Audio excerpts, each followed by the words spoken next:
Бұл Питер. Питерге бару бұрыннан арманым еді. Міне бүгін арманым орындалып жатыр.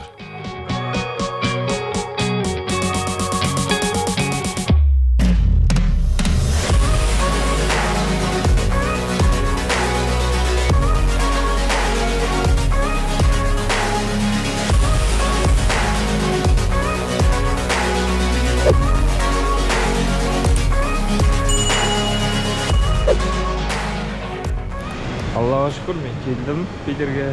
Питер мені қармен, жаңбырмен қарсы алды. Сап-салқын. Егер сіздер мен сияқты май осындай айда келетін болсаңыздар, онда міндетті түрде минимум осенний куртка, максимум қатты тоңақ болсаңыздар, қысқы курткамен келіңіз. Бас киім, кейбіреулері мұнда жаңа көшеге шығып көрін, кейбіреулері даже қолғап киіп жүр. Шарфик, қолғап дегендер барлығы үстеріне киіп алған. Мен өзім тоңақпын, сондықтан маған деген не болды, страшно болды, салқын болды. Сондықтан егер сіз осындай уақытта келсеңіздер, қалың киініп келіңіздер.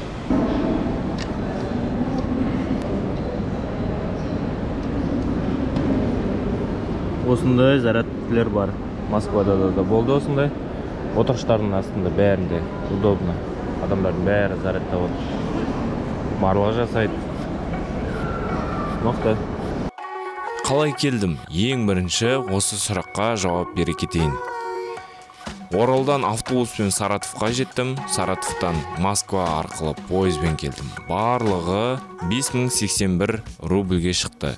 25.000 теңге пойызға, 7.000 теңге автобусқа. Сонда барлығы 32.000 теңгемен Питерге дейін жетіп алдым.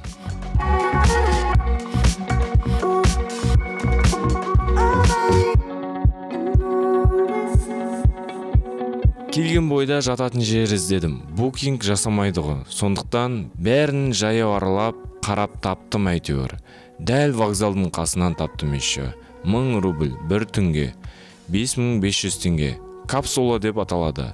Кухня, жуыну бөлмесі бәрі бөлек. Таза, ыңғайлы, керектің бәрі бар.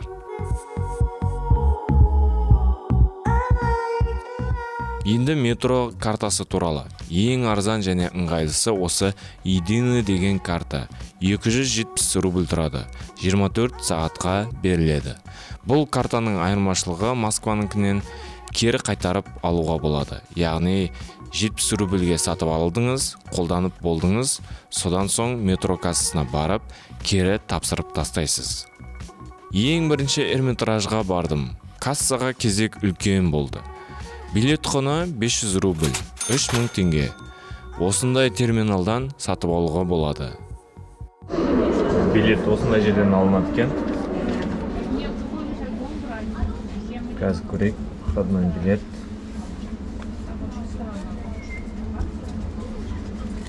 Так, 500 дейді.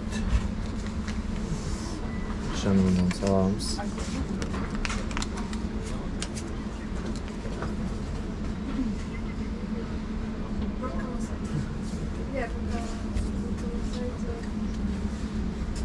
Андрей, есть наличка? Платить наличными басамыз.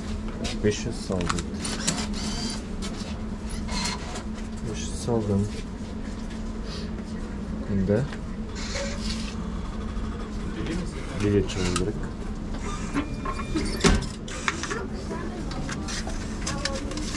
Билет не то, что шықты, билетті лақтырып тастады. Все.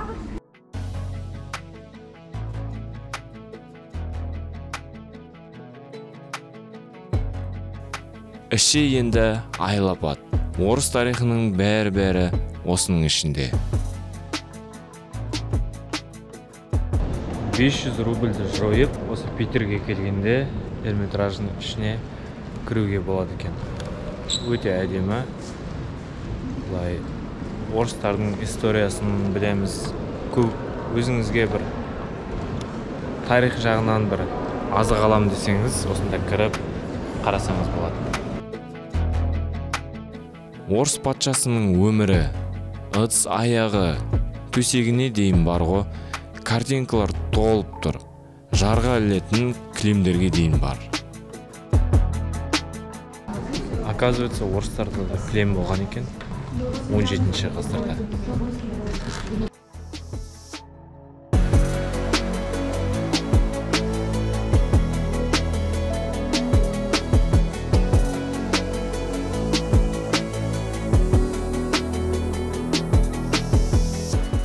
Бұл 4 этажды аралап шығу үшін бір күнде жетпейтін сияқты. Сондықтан бәрін аралап шығам десеңіз, түскі асты да ала шығыңыз. Бұл кезіндегі хирургтардың құралдары. Медицина былайша айтқанда. Былай қарасаң, қорқынышты. Осымен кесет, осымен тесет денеңді. Қараңыздар. Қорқынышты, я? Қазір айтыр Аллаға шүкір. Лазер деген бар. Даже кеспей де жасап тастайды. Ал бұрынғы кезде осылай. Мынаның өзі че стоит? Бұл тығып жібереді де ашатын еще. Аралап шаршадым шыны керек. Үлкен десе шынымен үлкен екен. Шеті мен шеті жоқ. Бір залдан екінші бір залға, үлкен залға өтіп, солай-солай жүре бересіз екен.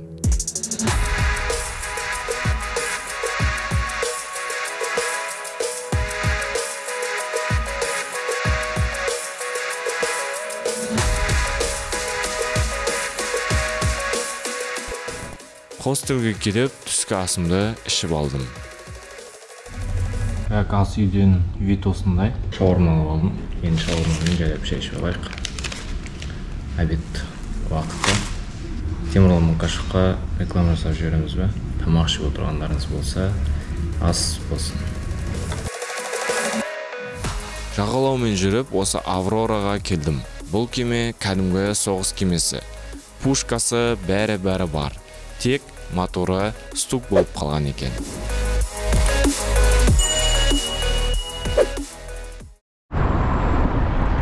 Қараңыздар, қандай үлкен. Осы қасынан кетіп бара жатырған 200 адамдарды таситын кемеден осыншалықты үлкен. Бұл боевой дежурствода жүрген кезінде бұзылып қалады. Содан оңдауға алып келеді. Одан соң оны оңдауға кеткен ақшаға одан да новыйын сатып алайық дейді. А бұны музейный экспонат жасап, осы военный училищенің дәл алдына курсанттар көрсін деп, қаланың тұрғындары, қаланың қонақтары көрсін деп, осылай сувенир жасап қойған. Бірақ бұл боевой, кәдімгідей үлкен корабль. Егер сіз Питерге келіп атсаңыздар, міндетті түрде келіп қарап кетіңіздер. Күнде осындай пушкасы бар военный корабльді көріп жүрген жастар бар. Сондықтан келіп қарап кетуге кеңес береді.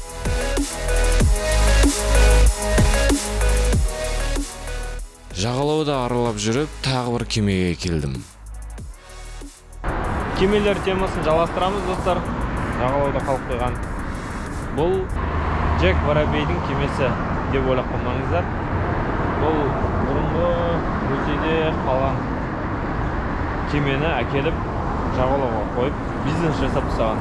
Ішінде осындай қиын аты бар бір ресторан бар. Осының үшін ресторан жасап тастаған.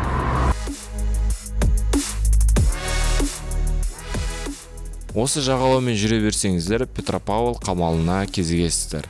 Оны Питер қаласының қызыл алаңы деп те атайды. Келесі Питерде келуге кеңес беретін жерім ол кіші қызыл алаң, немесе питерліктердің қызыл алаңы. Бұл Москвадағы қызыл алаңға қарағанда есігі ашық, ішіне адамдар кіріп, аралап шығуға болады. Сондықтан қазір ішіне кіріп аралап көреміз. Осы стенаның барлығына 300 жылға жуық уақыт болған екен. Фирмада жазылып тұр 1740 жылы деп. Яғни сол жылы іргетасы қаланған болып тұр. Бұл Петр біріншінің қамалы болған екен. Халық арасында қояндар аралы деп те атап кеткен. Себебі осы аралда қояндар көп болған. Екінші себеп Петр біріншінің етігіне қоян кіріп кеткен екен. Міне сол кезден бері осылай атап кеткен. Ішіндегі шіркеу төбесі кәдімгі алтыннан жасалған.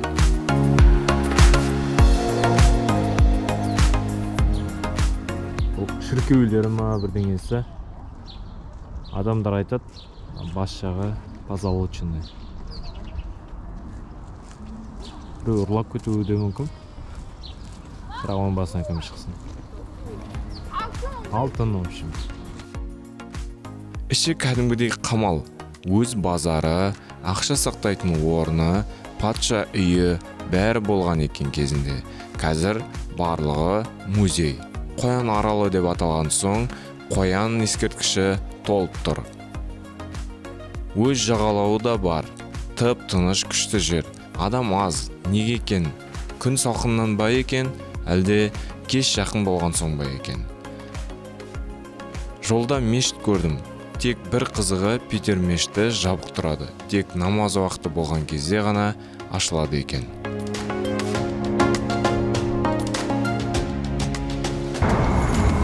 Қазір Питерский трамвайға мінеміз.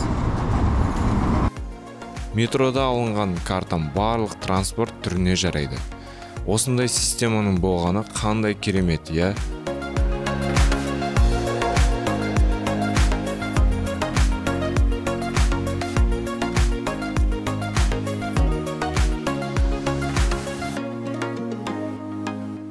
Қаланы көп араладым, кеш болды.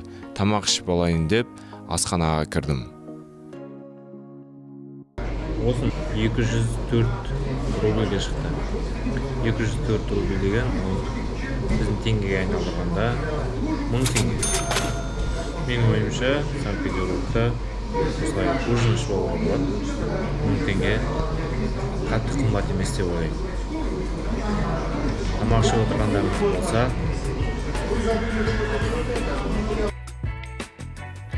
кешкі астан соң кішкене Питермен жүріп, ауа жұтып, хостеліме барып, ұйқыға құладым.